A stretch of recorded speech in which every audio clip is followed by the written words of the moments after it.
Ciao from Rome, where Chinese President Xi Jinping has kicked off the first leg of his European tour. The three-nation visit includes France and Monaco, but it's really his stop here in Italy that has people talking the most. Why?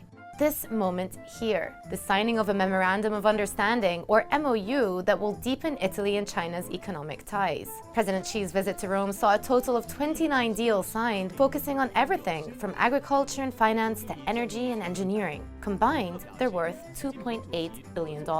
Ma tutti gli accordi che stiamo andando a firmare in questo momento si fondano sulla possibilità per il Made in Italy di andare in Cina, dopo tanti anni in cui il Made in China veniva in Italia. So what brings China to Europe? And why is Italy, a member of the NATO alliance and the third largest country in the Eurozone, so receptive?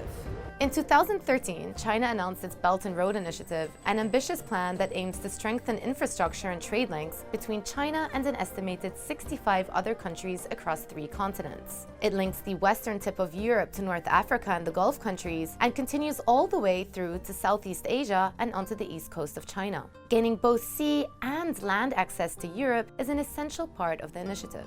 In 2016, debt-ridden Greece sold a 51% stake of its largest seaport, Piraeus Port, to China's state-owned COSCO Shipping. The $313 million sale was a part of Greece's privatization process and came at a time of deep economic distress. This was a first point of entry into Europe for China and a Mediterranean base. Italy has now emerged as another European economic partner, but crucially, it is the first G7 industrialized nation to officially endorse China's Belt and Road Initiative and has shown a willingness to open up its ports as well. History buffs will note the remarkable similarities between the key locations on China's new Belt and Road Initiative and Italian Marco Polo's route to and from China in the 1200s. Both routes pass through the Adriatic Sea, which is where the port of Trieste is located. It is one of the ports mentioned in the MOU.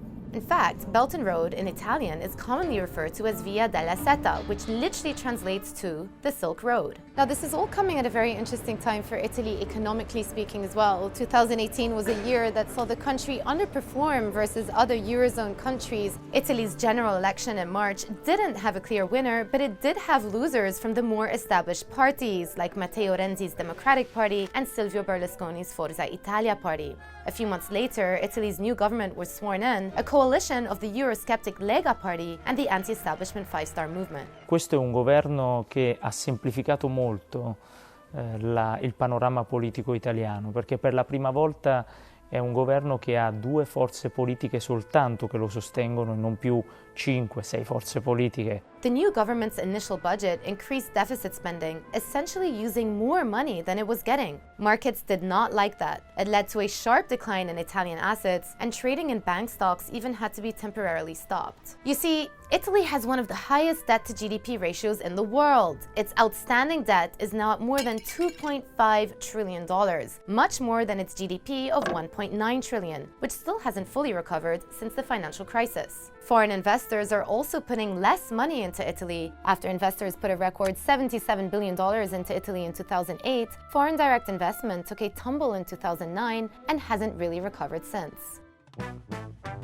Italy sees inking a deal with Beijing as one way of attracting new investments into the country. And trade is an area that could have good potential too. Italian exports to China in 2018 only tallied up to about $15.5 billion, paling in comparison to Germany and the UK. C'è la volontà di aiutare le nostre aziende a dare più lavoro in Italia, aumentando le esportazioni verso quei paesi. Italy is technically in a recession. The hope, of course, is that inking deals like this will help boost productivity and growth. But not everyone is happy with this newfound alliance. The EU are skeptical of the Belt and Road Initiative, not least because they view it as a means of China advancing their military and diplomatic clout within the continent.